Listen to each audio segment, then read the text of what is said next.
Baik, Bapak Ibu, apabila ada pertanyaan, mungkin mau disampaikan, silakan mau langsung atau mau di chat dulu di kolom chat, silakan.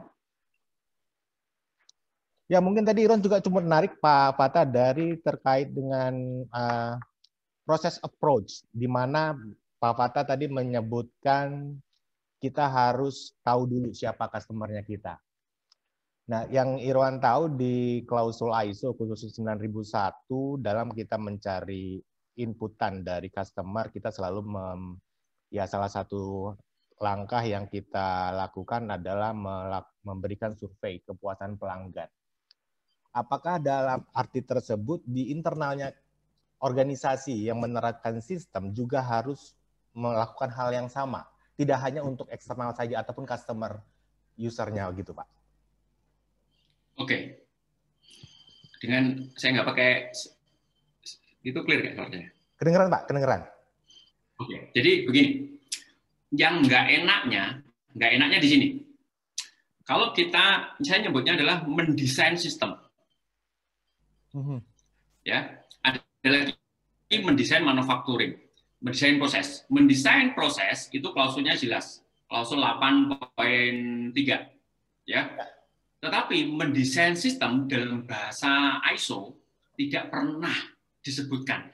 Tiba-tiba ujuk-ujuk pokoknya Anda harus bikin sistem.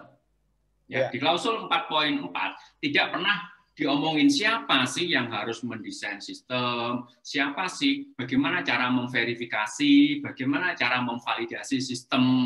Nah, itu kita belum tidak ada guidance-nya di klausul 4.4.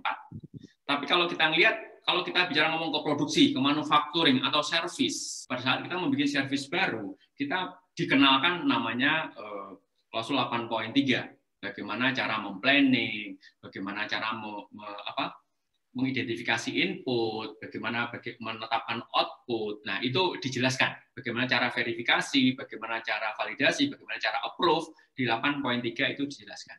Cuma di ISO 9001 membuat sistem tidak pernah. Ya, jadi memang itu yang menjadi kendala terkait dengan implementasi sistem. Jadi seolah sistem itu dibeda ujuk-ujuk ada, ujuk-ujuk ada. Tapi ini sudah terverifikasi belum, tervalidasi belum? Itu yang tidak pernah bisa kita lihat evidence-nya. Ya, karena verifikasi dan validasi pasti kita evidence. Nah, jadi sebelum melangkah ke apakah kita mensurvei pelanggan kita puas atau tidak, itu kalau dalam klausul 4E ya, itu bicara ngomong kalau Anda sudah menetapkan suatu proses, Anda diminta untuk menetapkan indikator, kriteria untuk mengukur apakah next proses Anda happy. Ya, jadi nggak usah nunggu survei, nggak usah nanya dulu, tapi pada saat kita mendesain, identifikasi dulu sebenarnya adalah apa indikator yang kita gunakan untuk mengukur bahwa next proses kita itu nanti happy, proses kita itu efektif. Jadi di tahapan desain kita harus sudah tetapkan dahulu.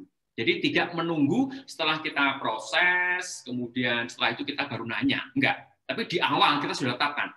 Kira-kira kalau saya memberikan output A, B, C, D ke next proses, tahulah proses X, apa kriteria yang kita perlu tetapkan untuk mengukur bahwa proses X nanti akan happy, efektif, senang. Jadi tahapannya di situ dulu. Nah, tapi kalau nanti ternyata setelah itu Anda juga mau mengukur, monggo. Tapi di awal terkait dengan developing system ditetapkan di awal dulu. Karena klausulnya adalah klausul 4.4. Begitu jawaban saya. Oke, Pak Fatah. Jadi artinya tergantung kebutuhan ya, Pak ya. Kalau memang sampai harus itu terdokumentasi ya kita lakukan. Tapi kalau memang kita secara pengamatan ataupun memang dari hasil yang didapatkan itu bisa kita langsung evaluasi, tidak perlu sampai sejauh itu ya, Pak. Betul. Oke. Ya. Sip.